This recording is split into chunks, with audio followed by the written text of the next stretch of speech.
and 333 Creative Community Magazine.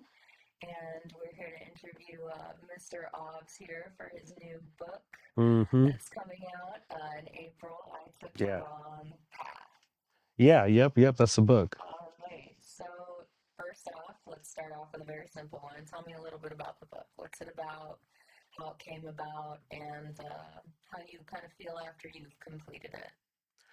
Yeah. So like, I think just in an overarch, like it's about kind of like my personal journey with like ultimately like grief and stuff like that. Kind of like with losing a sibling, and also kind of just going through like these also like miniature griefs. We'll call them like in between, but mainly kind of like how kind of life has kind of like shifted from that, and kind of like what that journey kind of looked like now, and then the present moment too.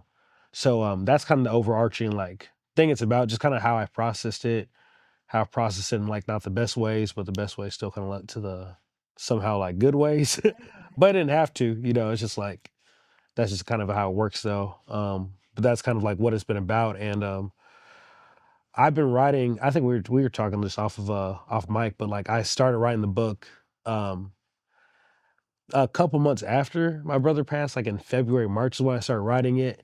But I didn't have like a name for it or anything like that, or even kind of like knew what it was all going to be. Cause, that's usually that's kind of like how my projects are and all that. It's kind of like I just don't know what it's going to be till it is. But I had this conversation with a friend last year, Jim Kiss. He's like a photographer. And I met him at this church that I spoke at for Black History Month last year. And like after I kind of got done doing my thing, like he was like, "Man, like I'm connected to you. You're cool. Let's talk and all that." So we met at a coffee shop, and like he's a super charismatic dude. Like just very like he has a lot of energy, and he like takes up space unapologetically. It's super funny. Like when he talks, we're at Theo's coffee shop, and like he was talking to where like three boots down could like hear him. He's just it's like he knew it, but he didn't care too because he was just like in the moment and stuff. But Authentic. yeah, he's super authentic. So that's what I liked about him. But he said this thing that kind of stuck with me, and like I've always kind of it kind of just stuck with me until like I figured out what it was for. But we're having this conversation on just random stuff we were talking about, and he like said this thing where he says like he doesn't believe that like there's a said good or bad path like in life. It's like they're both not in the sense of like good means like you're gonna be fine and all this, and bad doesn't mean like oh you're screwed or anything like that, but just more so like that like there's a like regardless of the path, like you're taken care of regardless of where you go. Like one Right. path may be harder, the said like bad path or wrong path, like it's gonna be harder and unnecessarily harder than like it would have not had to been if you just went this way. But nobody's at fault for that. And he's like the biggest he said the biggest sin is to not go down either path, and just like to just stay stagnant and stuff like that. Right. And like when he kind of like described that, like I just always kind of thought about it and it just kind of made sense of like all these poems I was creating like post like losing my sibling and kind of like going through all these weird like I shouldn't even call them weird, just these patterns that were like like not regular for myself. Mm-hmm. And like that quote just kind of like really stuck with me and just making me realize like, yeah, man, I think I've been going down this said like wrong path for the first time ever and everything's kind of weird and different and isolating and stuff. So Yeah. he kind of inspired all of that. Just him having that conversation. I don't even. He's probably not even gonna know till he like sees that he inspired that. But that's where the inspiration of the book kind of came from altogether. Just how I've kind of progressed, like I guess for like a better term, progress through this like this space of grief and went down all these meandering paths. Made mistakes and didn't make mistakes and made mistakes and kind of like figuring stuff out. And the book is just kind of like poems just on these reflections of these different parts in the bigger journey of just like what it's like kind of moving through grief and stuff. So yeah, that's kind of like what it is in a nutshell. How has creativity helped you navigate your grief? Um, I think it's kind of like it's a. Is it cathartic for you? I think so, yeah, and I think just like for me, it's kind of like made me like being someone who's like a big like observer and stuff. Like I'm a well back at that time I was like a Enneagram 5. I think I still am like a 5 a little bit, Mm, where I'm just like celebration. yeah, I'm just a big observer of life and stuff. Like I observe things, ask questions, like make judgments off my like assertions and stuff like that. Mm-hmm. And like that's kind of how I make sense of life. But like when you kind of go through grief, that thing doesn't really work as well. Like because you can't really like make sense of grief and all that. Well, you can try, but I think sometimes you'll go like mad trying to do it and all that. And I think that's why some people kind of like numb themselves to it or tell themselves that they're okay because like that trying to rationalize it is like almost like scary, I guess. Mm-hmm. But for me, like writing, writing about it has kind of made me more like feel, I guess, like being okay with Mm-hmm. like feeling stuff Sure. and all that, and just being like being present in the feeling of stuff, and just being in a space of like not trying to understand it, but just kind of letting myself like express like my sadness, my upset, anger, Your humanness. yeah, my humanness, for essentially. Yeah. And that's how my writing kind of changed. I think beforehand I was like a writer who just always wrote from this like observational, like my coach, my poetry coach, actually Ephraim Nehemiah. Mm-hmm. He's like a world renowned poet, but he said it best like during our coaching where he said that like with my poems, it seems like I'm here and my poems are here and the audience is like here, as opposed to me being here with my poems and all that. Where he's like, they're not really that personal. Yeah. It's like you're observing yourself, but you're not letting yourself embody An yourself. echo of who you are instead of you. Yeah. So I think like post grief, it's made me personally like accept or the invitation of just feeling, which again, like not everybody goes down that either. Cause again, like kind of being a said like black male and all that, that's like not a norm. Like we're just kind of like, oh, we don't feel things. We just observe things and we cool. We may Yeah. cry a little bit. We're going to thug it out, you Yeah. know, where I'm like, no, I'm going to cry a lot. I ain't going to thug nothing out. No, and seriously, so like you say you're seeking to kind of normalize that with this book, yeah? Yeah, oh yeah, for sure. Because I've had a lot of like outside of like myself, like I've had a lot of friends who've lost like grandmothers, brothers, friends, For sure. family members, and like kind of seeing how they kind of go, and dads too, and kind of seeing how they kind of go about it. Like I know that like, or I hope, I guess I should say, not I know, but I hope that like kind of like how I share my narrative of grief through all the mess kind of like gives them a sense of like, oh, it's okay to be human and not like act like I have everything together. Or Yeah. it's also cool to just sit in my car and veg out for like 30 minutes and not feel like getting out because I don't know what to do with life. Like it's all part of the journey. So Yeah. yeah. What would you say that you learned about yourself then in the process of putting this book together?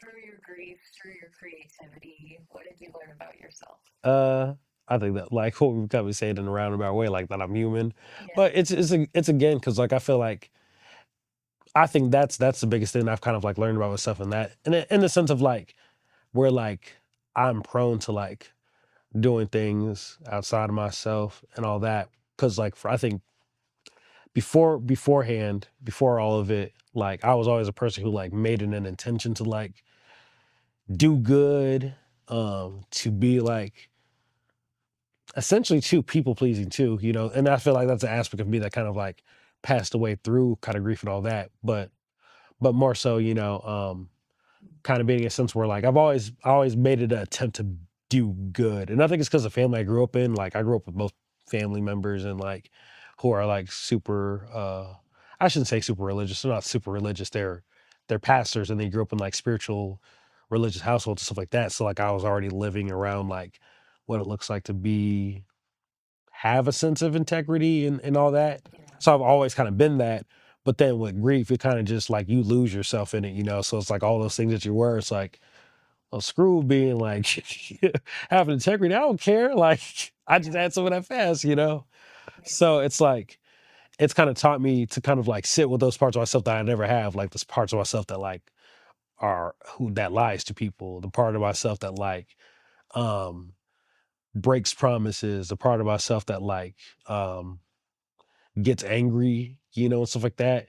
And being able to kind of sit with those parts and just be like, well, that's don't shame yourself. That's just part of the Holding human. yourself accountable for that. That's you being human for the first time. Welcome Yeah. to this. So that's kind of like what the book kind of taught me, just how what it's still teaching me too, because it's like I'm still Yeah. kind of in those spaces of like, dang, homie, you were like this or you did that and all that. And it's just like teaching me to consistently sit with that and be like, yeah, that's just part of the human journey. Like we're not good or bad. Like we're whatever on whatever given day. So that's the biggest thing I've kind of learned from it so far, really.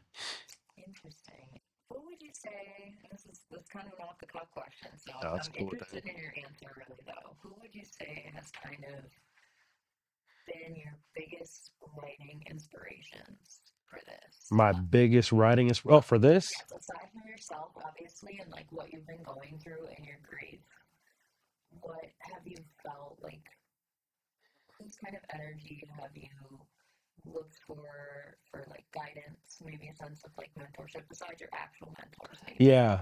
It's funny because I've been listening to a lot of like just through the whole process of kind of like kind of writing this book. And I think I attribute it to the people was around too that contributed it to this as well. Like I've just listened to a lot of like old school like music I've never listened to in life because I didn't grow up listening to old school music unless it was like gospel stuff. Like I didn't Yeah. grow up listening to Curtis Mayfield or Marvin Gaye or Donny Hathaway or Mm-hmm. Isley Brothers and all that. I never grew up listening to that, you Right. know. But I feel like also I think Erica Badu was kind of a gateway to that some way too. But True. a lot of the music that was a lot of the music that I was listening to at the time I was kind of writing this book, and Mm-hmm.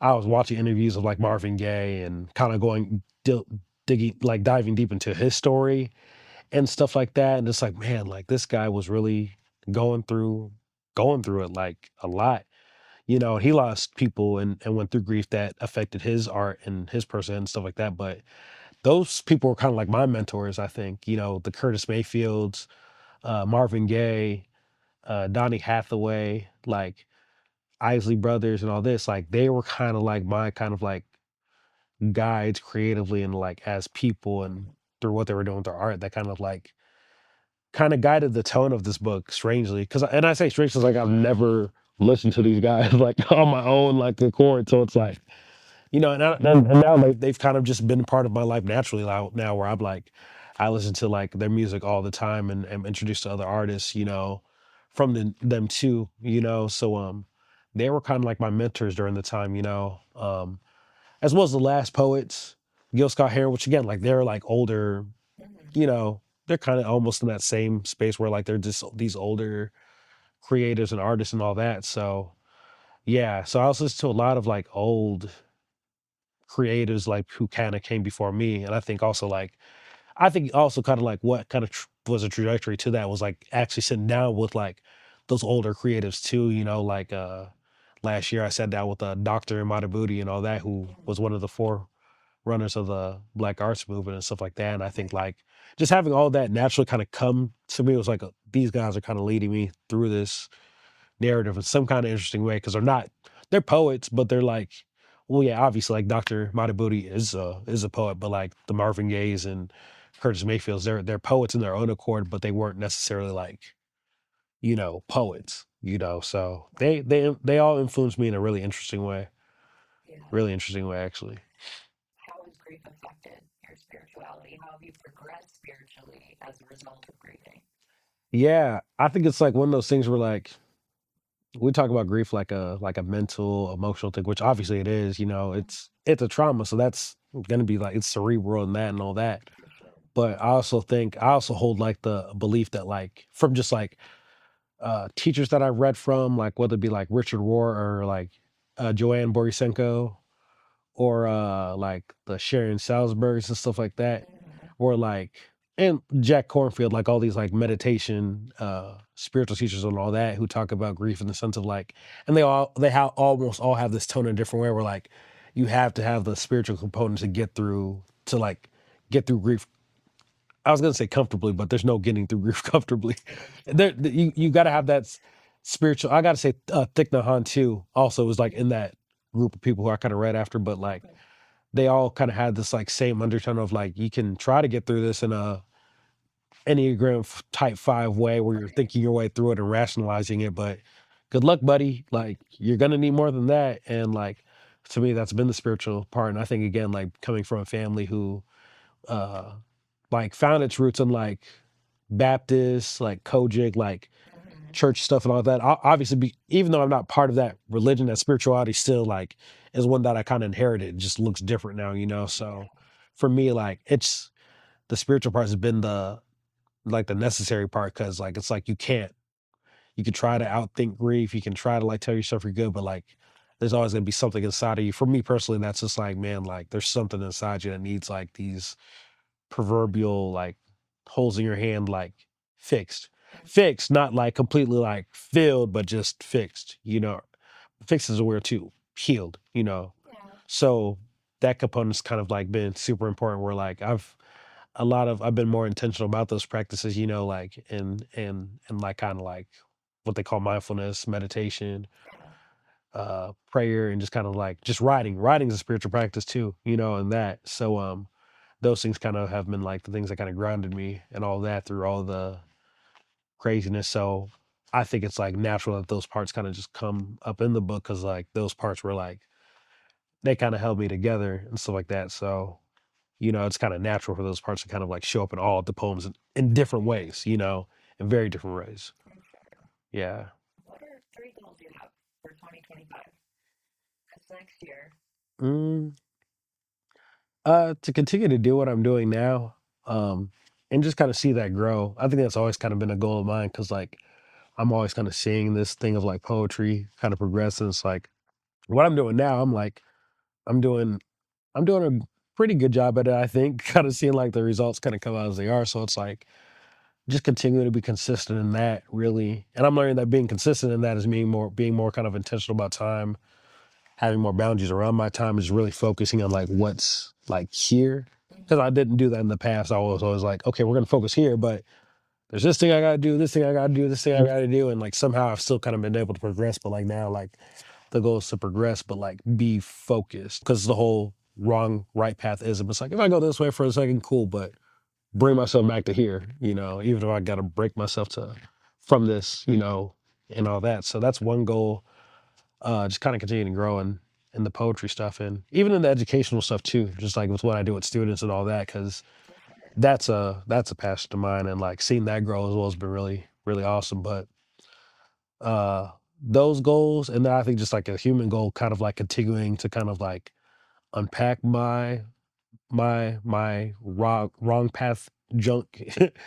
and kind of like undoing that and kind of like fixing those things and stuff like that. Because Yeah.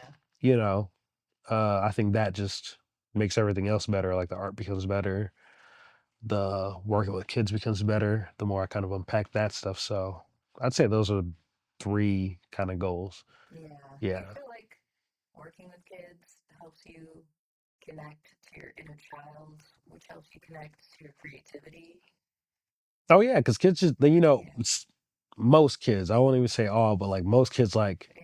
it's like when it comes to like being creative, they just let themselves be creative. That's why I like, well, I like working with all grades and stuff like that, you know, For sure. elementary, middle school, high school. I think for all different reasons, but I like elementary and almost a little bit the junior high. I think like seventh, almost to eighth. Maybe Yeah. like the transition happens more in eighth grade, but like Yeah. maybe like, so I'll put seventh grade in there, like from first to seventh, like kids just, they don't care about like, they care, but they don't Mm-hmm. allow people's like thoughts about them to like limit what they do. Right. Some do, unfortunately, but for the most part, it's just like, hey, like we're gonna be creative, we're gonna have this idea, we're gonna do this, and like they're not stuck to this idea of perfection or even, yeah, I'll just say that perfection. They're not stuck to this the idea of perfection that we get stuck to in adults, where like, oh, this got to sound this way, this got to look this way, this got to look this way. It's just like it's like, no, it doesn't, you know. Yeah. So I think that's why I like kind of I think that's why so to answer your question, like I definitely do believe that like kids kind of influence me to kind of like be that way with my creativity, you know, being an adult where we got to be in this adult world and all of that obviously, but like they still kind of put me in a space of like none of this really matters, like just create, like don't try to be perfect at stuff, don't try to like do this, don't just do it, and that's the fun part, that's where you accomplish the most. So I definitely attribute kind of like being able to do that to being around kids because you don't really get that energy when you're around a lot of adults. Maybe Right. creative adults because like creative adults operate out of that inner child part of them and all For that, sure. you know. So I definitely attribute like that energy I have now to like being around kids and stuff like that, I you mean, know. what was that like though? Like having to bring that energy not only like creatively while you were going through grief, but also to bring that energy to like kids and your organization.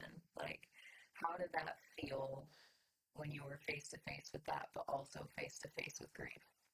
Yeah, kids kind of snapped me out of it, you Yeah. know. I think that's what it was because like even like one of the poems in the book, like my conversation about death with the sixth grader and all that, like Yeah. the conversation like that he was having with me, it was kind of like snapping me out of like, hey, like this thing doesn't have to be that gloomy, man. Like you're still here, Right. life's still awesome. Like it hurts. I'm sorry. Yeah. Here's a hug, Mr. Aubrey, but don't be sitting in that stuff. Like you don't got you, you know. So I think working with kids kind of like kept me snapped out of it, you know, Right. because again, like they're just like they're ignorant to things, and not in a bad way, you know. Mm-hmm. It's just it's like an understandable ignorant, you know, just like I don't know how much this hurts. I might not know how much this hurts because I didn't go through it, you know, because some kids do go through like grief and stuff early in For there, sure. you know, but some are just like, I don't know what this feels like, but I know what it feels like to feel free from stuff, you know. Yeah. It's pretty great over Definitely. here. So it's like, That relief. Yeah. yeah, they definitely kind of like in kind of the writing process, I feel like that's why I've had like even with the poems, like as heavy as they are, I feel like like there's a silver lining in some of them of like True. this thing hurts, but hey, like stuff's kind We're of gonna great. We leave. just don't see it all the way yet, but it's great. So, Which poem would you say, if you can think about the list you have so far, kind of encapsulates the book as a whole? mm, dang, I want to say like the last one I wrote for it, the trauma wounds one. Yeah. I'm not gonna spoil it too much. You know, No, you already kind of know please because you, don't. yeah. But trauma wounds, I think for sure just encapsulates what everything's about in Yeah. that. You know, in a very like honest, like unfolding way. You know, so that's probably and it's one of my shorter ones too. That's the funny thing. It's like one of my Yeah. shorter poems. So I think it works that way sometimes. It's just sometimes the realest feelings are just the shortest, most yeah, intimate thing you've ever said. But no, like that's Aubrey true. said, No, it's true. things aren't understood unless you say them that way sometimes. Yeah, no, that's actually true. I'm learning that. Yeah, yeah, It's less is more. yeah. Yeah. Less is more. What piece then would you say maybe encapsulates like your progression as an artist through the grief? My progression as an artist. Mm-hmm. Mm, Like maybe even let's go from like a technological, like a like a technical writing, level. Yeah, like a literary kind of level. yeah, for sure. Dang, that is a good question. There's a few of them, Yeah, but I think the one the most is the one that you mentioned earlier, the Pusher Man one. You know, because it's more kind of like storytelling of a perspective outside of my perspective. You know, it's kind of like me, kind of like in a literary way, kind of like articulating stuff through this person that's not me, but is me because I know what you know. yeah, Again, what this emotion I'm going through feels like. Again, not kind of spoiling the poem, but yeah.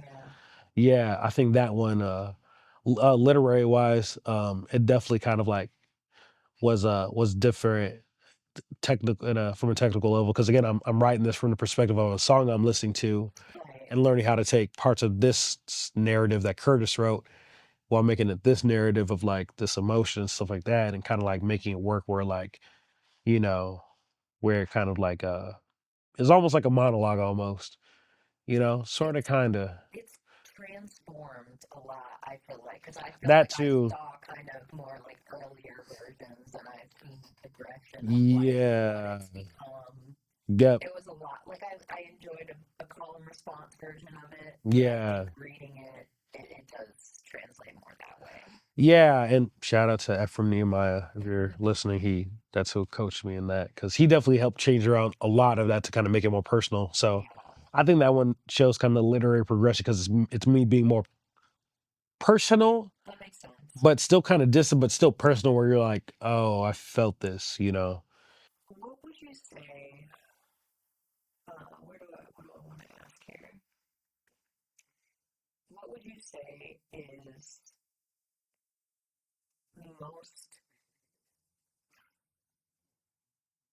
I don't know how to say this, what would you say is the most important thing you learn not about yourself,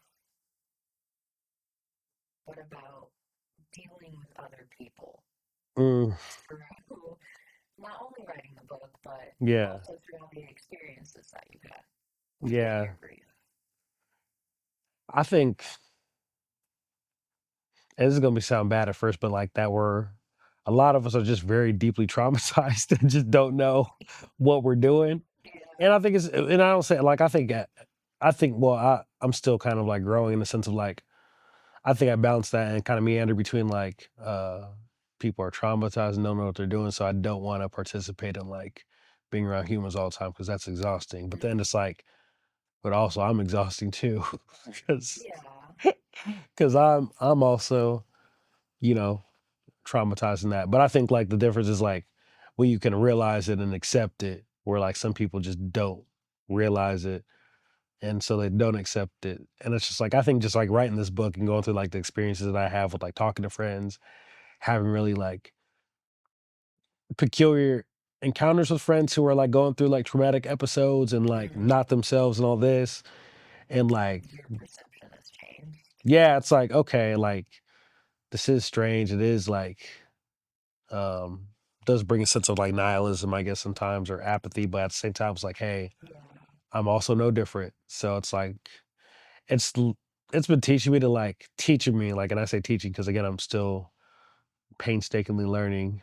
Uh, it's learning, teaching me to give people grace, and I have to because, like, again, if I got to give what I, if I can't give to people what I'm not giving myself. So like, if I don't give people grace, I'm not giving myself grace because like Yeah. it's like if I'm looking at you like, okay, you're a traumatized individual who has problems, and I'm going to treat myself the same way when I look at myself, like, oh, I'm a traumatized person who has problems, and then like, not giving myself grace because I don't give other people grace in that. So it's really opened my eyes to that a lot, this past Mm. writing this book and kind of like teaching me like, okay, yeah, we're all this way. We all have like the proverbial holes in our hands and some of us don't know what to do with it, but I also didn't know what to do with it, Yeah. and maybe 10 years from now, I'm going to look at myself 10 years from now and be like, he didn't know what to do with it, So it's like, yeah, it's teaching me. But again, I'm human. So I just get stuck in those places of like, humans kind of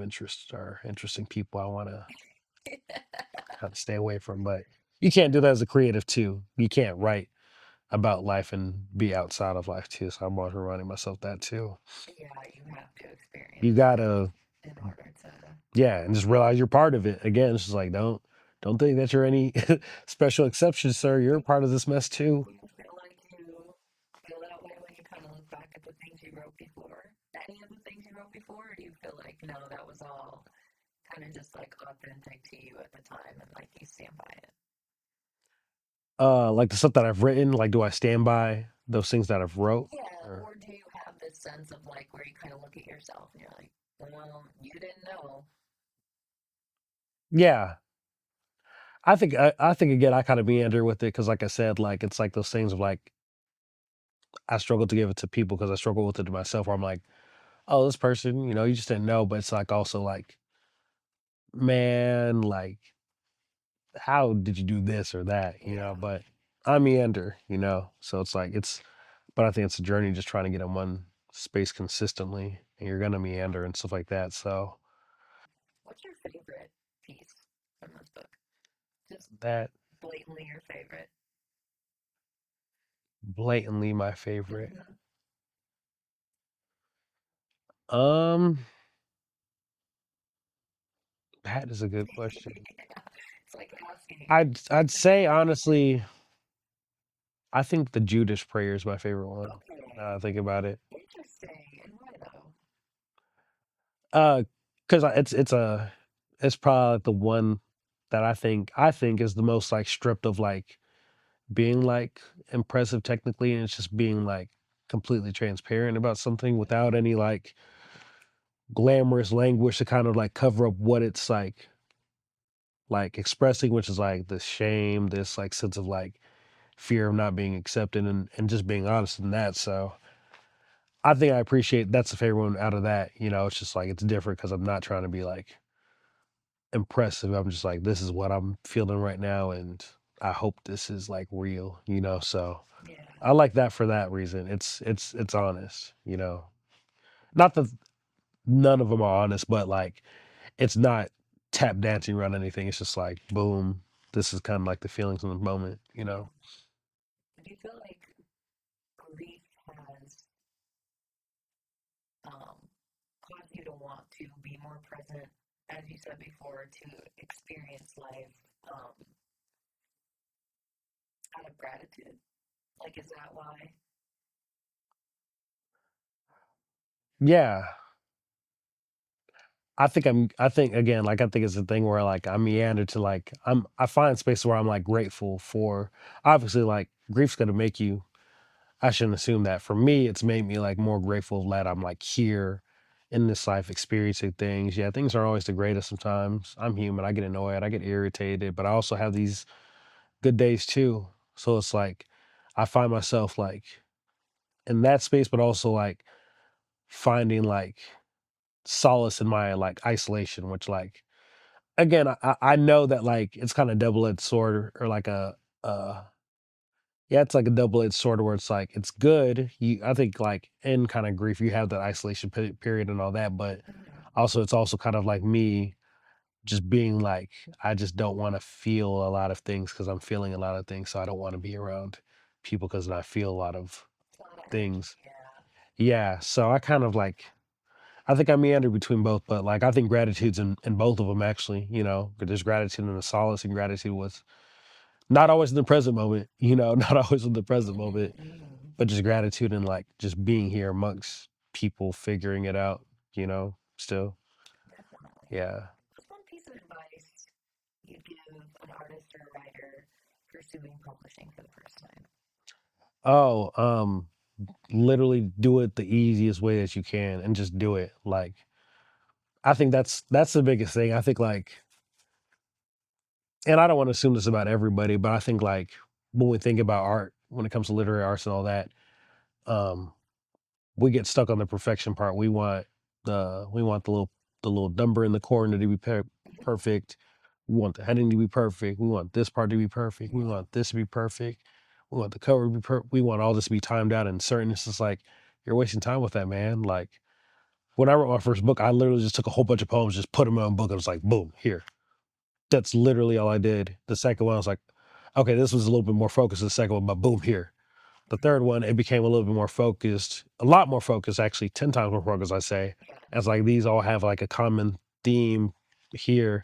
But like, I think just starting by just doing, don't even think about things like, because you get like, it's kind of like manifestation calls for like a sense of you got to have boundaries, you got to have like limitations, For sure. but also like just do it. Don't give yourself too much limitations where you're not just like releasing something. So, it's like what I kind of say, just don't get stuck. Don't get stuck in perfection. Like it's perfect's not a destination. It's just like a journey, and like your first thing's probably not gonna. Perfection is erasure, Yes, like they say. Bean said that. Being said that. Poet laureate of Houston, Texas. But yeah, that's what it is. Poet like perfection's erasure. It's just like just do it and don't think too much about it. You know, like Someone needs to hear it. yeah, and figure it out. Like you're gonna figure it out as you go. Like my first book had errors in it. My second book had errors in it. My third one, you would think it'd be said perfect, but it had errors in it. But it's just like, but I put those out though. Yeah, I it's put still them out, you. you know, and people.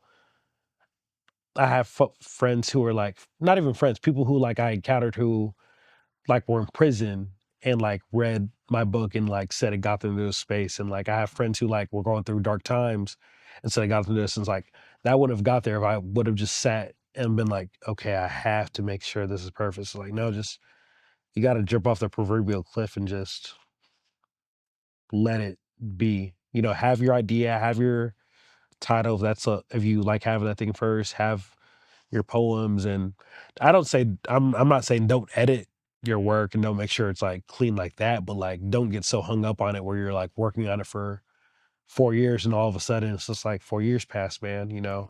So my biggest thing is like just do it, and